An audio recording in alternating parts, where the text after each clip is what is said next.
Gak selesai. Demi Allah, gak ada pintu surga. Siapa mereka? Pertama, ibu. Jangan pernah kita mengira bahwa ada surga kalau ibu kita gak ridho. Maka mumpung kita masih hidup, coba kita ingat-ingat, jangan sampai kita pernah menyakiti hati ibu kita. Kalau Anda tidak tahu harus melakukan apa dengan ibu Anda, gimana harus minta maaf, gimana harus minta untuk diikhlaskan semuanya, saya sarankan Bapak Ibu pulanglah. Pulang temui ibu Anda. Karena pada saat Anda pulang itu sudah membuat hati mereka tenang, nyaman, bahagia. Dan pada saat itu Allah sedang tersenyum untuk Anda Bapak Ibu. Ini pintu surga kita yang tidak boleh kita abaikan. Ini pintu surga yang tidak bisa ditukar dengan tahajud. Ini pintu surga yang tidak bisa diganti dengan sedekah sebanyak apapun. Yang kedua, Anda tahu nih, ayah kita yang telah berjuang memberikan semuanya, menukar kesenangannya dengan penderitaan demi anak-anaknya, menunda kebahagiaannya demi membahagiakan anak-anaknya, menjual aset terbaiknya hanya demi anaknya bisa sekolah, bisa punya pakaian, bisa punya kendaraan, menunda waktu istirahatnya hanya untuk anaknya bisa istirahat. Bahkan tidak jarang ada banyak ayah di luar sana mengorbankan semuanya, bahkan kehormatan dirinya. Dia rela dibuat malu, dihinakan di hadapan manusia. Bahkan tidak hanya caci maki, kata-kata kasar, bahkan sampai kekerasan fisik pun seorang ayah bertahan demi satu hal, ingin melihat senyum dari anak-anaknya. Sebelum kita menyesal, Bapak Ibu kembalilah. Yang ketiga, Ibu Bapak, sosok ini jangan lupakan pasangan.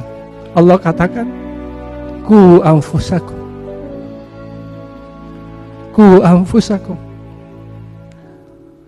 anfusakum wa ahlikum nar. Jangan pernah kita bermimpi kita akan masuk surga jika sosok pasangan hidup kita gak bahagia sama kita saat ini. Kita sering zolimi, kita sakiti dengan kata-kata, mungkin dengan sikap kita. Demi Allah, kalau Anda ingin mau dapat surga, dapat ridha Allah, pastikan orang di samping Anda ini bahagia Bapak Ibu. Wahai para suami, jangan sakiti wanita yang sudah mewakafkan hidup matinya untuk Anda.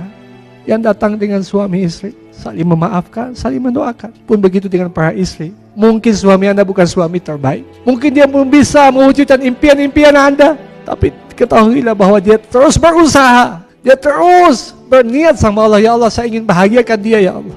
Sosok yang paling dicintai dan dilindungi oleh ayahnya adalah anak perempuannya.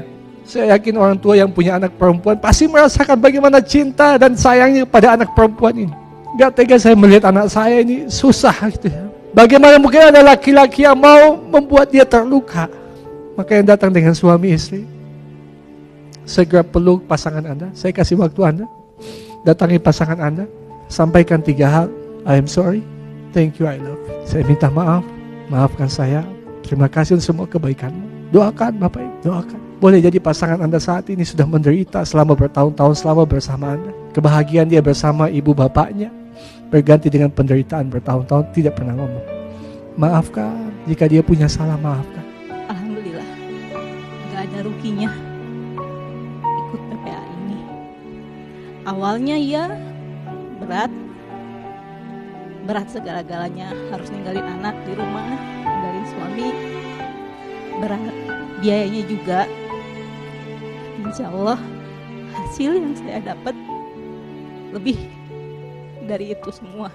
Tolong kalian sini ingat ganjalan tisu tuh tadi yang dijelaskan. Ingat sama manusia, sama Allah, perbaikin hubungannya.